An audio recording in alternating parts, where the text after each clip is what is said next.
I'm back at the Red Rock. We're going to play some poker. I think I'm going to start with 1-3 today. I played a little bit last night. I didn't get any of the footage, but it was a pretty soft game, so I'm going to try it out again. 1-3 no limit. Let's see how I can play today. My opponent puts me in a tough spot on the flop. We're on the button. We have 4-5 of hearts. Under the gun raises to 12. It gets around to me. I decide to re-raise to 35. The small and big fold. The original raiser makes the call, and he's got about 130 behind. We're headed to a flop heads up. The flop comes out king 6-5 with 2 diamonds, and immediately my opponent goes all in for 130. Normally when a player does this, I'm thinking they have a draw type hand. The fact that he didn't re-raise me, I don't think he has aces. I don't think he has a set of kings because he probably wouldn't have bet on the flop. He probably would have waited for me to bet and got his money in on the turn. So with given all that information, I decide to make the call after flopping bottom pair and a backdoor straight draw, thinking that he's on a diamond draw. The turn comes out the 3 of clubs. He actually had $2 more to call. Obviously I call. That was a good turn card because now we have an open-ended straight draw and a pair. The river card comes the 9 of hearts, and my opponent was indeed on a flush draw, but he also had the 6. He had 6-7 of diamonds, beating me with a higher pair. We lose the hand, but made a correct read. This is why bluffing a lot can get you paid. I'm in the small blind with 9-10 offsuit. A player in middle position raises it to $10. The button calls. I call. We're going 3 ways to a flop. And keep in mind, I've been bluffing so many hands prior to this. The flop comes out 10-9-5. We flop top 2. There's also 2 hearts out there. I check to the initial raiser. He bets 15. The button folds. And because I've been bluffing, I make a raise right out on the flop up to $50. My opponent calls. The turn card comes out the 6 of diamonds, and I decided to overbet the pot on the turn with my top 2, making my hand look like a bluff. After thinking for about 30 to 45 seconds, my opponent makes the call. The river card comes out the 9 of diamonds. Obviously my hand's good at this point. We rivered a full house. I think he had ace 10, something like that, and called me with a pair. We make a full house and we get a double up. Now I move to 3-5 because I'm playing better poker. We're in the small blind again with 9-10 offsuit. It's a straddled pot. There's a limper. I decide to limp. The straddle checks. We're going to a flop 3 ways. The flop comes out 6-7-8. We flop the nuts straight. I decide to lead out for 20 since it was a limp pot before the flop, and both players make the call. We're headed to the turn 3 ways. The turn comes the 10 of diamonds. Not the best card for me, but I think I'm still in the lead, so I decide to bet 75 on the turn. Keep in mind there's a spade draw out there, and people could potentially have a higher straight now at this point. The second player folds, and the other player min raises me to 150 on the turn. Now I'm thinking, what could he have here? Does he have a set? Does he have an overpair? Does he have a 9? But obviously I'm not going to go anywhere with my straight, so I just make the call. I'm not in position, so I'm probably going to have to check to him to see what he does on the river. The river card comes the deuce of spades, which isn't good because it completes the flush if somebody had the draw. I decide to check. My opponent quickly checks. He flips over pocket 6s, flopping a set while I flop the straight, so I take down the pot. Would you have made the call on the river? We're in the cutoff. We have ace king offsuit. It's a limp pot. There's a raise in front of me of 20. I decide to 3-bet up to 75. It gets back around to the initial raiser, and he makes the call. We're going to a flop heads up. It's a good flop for my hand. Ace queen 7 rainbow. We have top pair, top kicker. My opponent checks to me, and I decide to bet small here. I bet $60, not trying to let the pot get out of control. My opponent makes the call. We're going to the turn now. The turn's an 8 of spades, putting a spade draw out there. My opponent checks, and I also check behind, trying to disguise the strength of my hand a little bit. The river card comes out the 3 of spades. The spades get there. My opponent bets for 300 in the river, putting me in a tough spot. I thought about this for a while. I've played a lot of hands with this player, and he's pretty tight overall, so I don't think that he would make this type of bet unless he had 2 pair minimum. So eventually, after thinking, I decided to throw my ace king into the muck, which not many people would do in this spot. My opponent flips over the ace of spades, and he doesn't show me the other card. I tried to see it, but he wouldn't show it to me. I believe he at minimum had a 7 or an 8, but we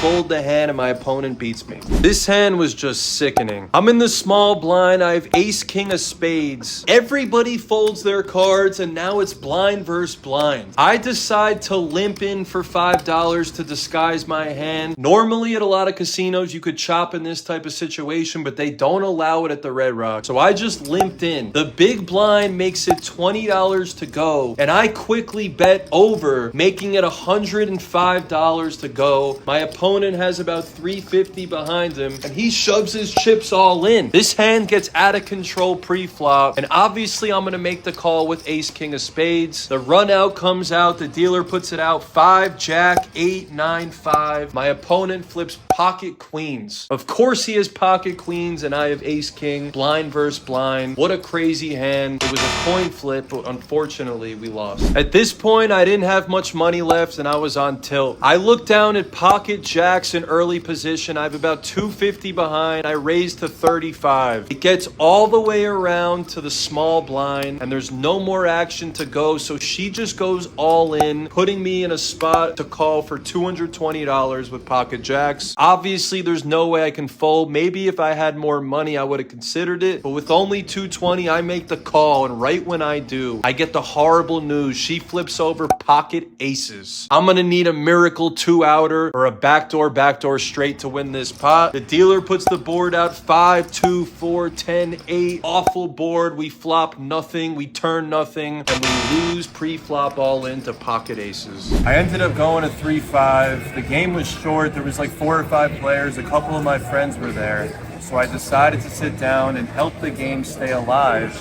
instead of it dying. That was a terrible mistake. I ran ace king into queens, jacks into aces. One of the most tilting sessions I've had in a long time. We couldn't win a hand. We had good hands, but we ran into better hands. And sometimes that's how it goes in poker.